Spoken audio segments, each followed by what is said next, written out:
श्री स्वामी समर्थ. कशा आहात? छान असाल, मजेत असाल मी आशा करते आणि माझ्या व्हिडिओला सुरुवात करते. आज व्हिडिओ कशावर आहेत तर आज व्हिडिओ आहे अमावास्येची काय काय सेवा करायची आहे आणि मी कशा प्रकारे केली ते तुम्हाला दाखवत आहे. सेवा, साफसफाई काय काय करायची असते ते काही काही मी शूट नाही केला बरं का, पण मी तर जे केलं ते मी तुमच्यासमोर शेअर करतेच. तर मी पहिले सकाळी उठून सुरुवात स्टार्टिंगला पूर्ण घराच्या जाळ्या वगैरे काढून घेतल्या. त्याच्यानंतर मग सर्व दारं वगैरे पुसून घेतले. छान दारं पुसून घेतल्यानंतर मग मी माझे आंघोळ वगैरे करून मग उंबरठा पूजन वगैरे केलं. तर हे बघा, मग उंबरठा पूजन म्हणजे उंबरठा पूजन करायच्या अगोदर पहिले काढून ठेवलं ते देव मंदिरातले सर्व पसारा वगैरे. मग उंबरठा पूजन करून आली. दिव्यात तर काही राहतच नव्हता, कारण माझं राहणं वर आहे त्याच्यामुळे ते दिव्याला खूपच हवा लागत होती. इतक्यात तर हवाच खूप राहते, दिवस राहून नाही राहिला. बघा तुम्ही, दिसतच असेल दिवा अजिबातच लागत नव्हता. तर दिवा सर्व मी दिवनाली वगैरे तुळशीजवळचे सर्व घासून घेतले. हे पहा अशा प्रकारे छान. हे पहा सर्व भांडे वगैरे घासून घेतले.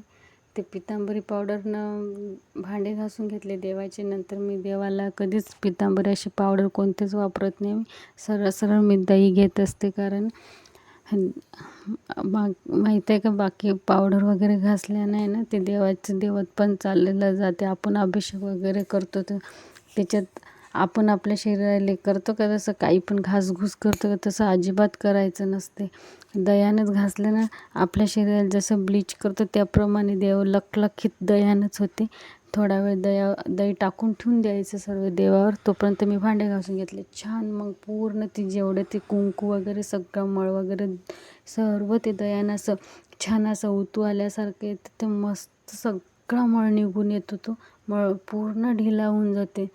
बस थोडंसं घासायचंच काम असतं, म्हणजे बोट थोडंसं लखच सर्व निघून येते. तुम्ही बघू शकता खूपच देव लखलखीत झाले होते. तर देवाची मग मांडणी वगैरे केली. कोणी कोणी दिव्याची पूजा केली तर मला कमेंट बॉक्समध्ये सांगा, आणि कशा प्रकारे केली, माझी कशी झाली तेही मला सांगा. आवडला असेल व्हिडिओ तर लाईक करा, शेअर करा, सबस्क्राईब करायला विसरू नका. म्हणजे सबस्क्राईब केलं तर तुम्हाला नवीन नवीन व्हिडिओ पाहायला भेटतील. तर बघा दिव्याची मांडणी कशी केली. आज तर सर्व दिवस सेवेत असते, कारण आज सेवा भरपूर राहते. अमावास्येला पौर्णिमेला भरपूर सेवा असते. अमावास्येच्या दिवशी माहिती आहे का, निगेटिव्ह प्राप्त होते, म्हणून आहे ना घराची कधी पण साफसफाई करायची असते. दर अमावास्येलाही करायची असते. आत्ताच म्हणून नाही, मी दर अमावास्येला करायची. पूर्ण घरातली निगेटिव्ह दूर होते. तर तुम्ही पाहू शकता सर्व स्वच्छता करत असते मी. जाळ्या वगैरे तर काढतेच, किती केलं तरी खूपच निघत राहते. पण जाळ्या असो नसो थोडंसं नॉमिनल तरी झाडू मारायचं. तर दारं पुसून घ्यायची, कारण दारातूनच लक्ष्मी प्राप्ती होत असते, हे लक्षात ठेवायचं. कधी पण दार पुसून घ्यायचं, उंबरठा पूजन करायचं, हळदीचं लेपन करायचं, दारामध्ये दिवा धूप दाखवायचा, असं करायचं असतं. पण माझा काही दिवा राहत नव्हता, मी धूप ठेवला होता तिथे.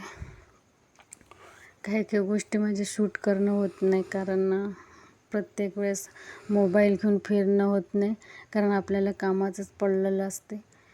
मला तर अजिबात वेळ नव्हता. हे काम झालं का ते मी तर जेवण केलंच नव्हतं. ते म्हणजे सतत या कामामागं त्या काम चालूच होतं, कारण मग मला टेन्शन होतं का माझं धुणं धुवायचं होतं. कारण आता पाऊस चालू आहे. धुणंच तर माझं 2:30-3ला झालं. पण मला हेही करायचं होतं, तेही करायचं होतं, सर्व करायचं होतं मला सेवा. तरी मी बाकीचं काल अर्ध काही केलं. मी धुणं वगैरे म्हणजे बेडशीट अशा काल धुवून टाकल्या मी. मग आज जाळ्या काढायचं असं राहिलं होतं माझंवालं. मला माहीत होतं का बा आज ते मोहरी घेऊन 11 वेळा वल्गा सुक्त काल भैरवाष्टक म्हणायचं असते. त्याच्यानंतर दही भातच ते ते पूर्ण घरावरून वाळून काढत असते. पूर्ण त्याच्यानंतर चारी कोपऱ्यात लवंग आणि भीमसेनी कापूर जाळायचा असतो. नारळावर कापुराचा होम हवन करायचं असतं. कोण कोण करते ही सेवा मला कमेंट बॉक्समध्ये सांगा. आणि करायलाच पाहिजे, कारण आहे ना, तुम्हाला 24 तास दिलेला आहे. 24 तासमधलं तुम्ही देवाला आहे ना 1-1.5 तास 2 तास तर द्यायलाच पाहिजे. बिना कामाचं कोणीच नाही आहे. मला तर खूप काम आहे, पण देवासाठी मी काढतेच वेळ, कारण आहे ना, देवाशिवाय काहीच नाही आहे जगात. कारण माणूस बदलू शकते, पण देवाची साथ कायम राहते आपल्यासोबत, हे लक्षात ठेवायचं. देवाला घेऊन चालायचं आणि देव आहे, तुम्ही अनुभव घ्या. मला तर प्रत्येक गोष्टीचा अनुभव आहे. मी तुम्हाला एक अनुभवाचा व्हिडिओ टाकल. मला प्रत्येक गोष्टीत अनुभव आलेला आहे देवाचा. तुम्हाला तर मागच्या गुरुवारचा मी अनुभव सांगते. आता एक व्हिडिओ बनवते, उद्या तुमच्या समोर शेअर करते. कारण देव आहे असं म्हणू नका का हे वेळ आहे का, हे आमची वेळ आहे, आमचा दिवस आहे का, मग नंतर म्हातारपणात काही नसते. आत्ताच करा तुम्ही.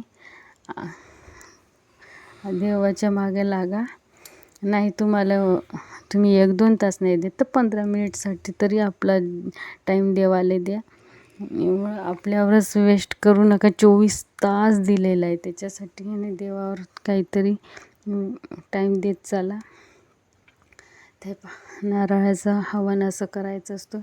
खाली स्वस्तिक काढायचं असते कुंकवाने, त्याच्यावर नारळाची शेंडी तुम्ही बघितलंच असं. हे बघा, भात, काळे तीळ, दही, साखर, गुलाल, हळद कुंकू असं टाकायचं असते. पूर्ण घरावरून ओवाळून काढायचं असते. हे पिवळी मोहरी विभूत घ्यायची असते. 3 अगरबत्त्या लावायच्या असते. मी 3 अगरबत्त्या बाजूला लावल्या होत्या, कारण ते दिवसभर कामानं मला दम येत होता. तर ते अगरबत्तीचं ते नाकात गेलं का वेगळंच होतं, तर मला म्हणलं जात नव्हतं. मग मी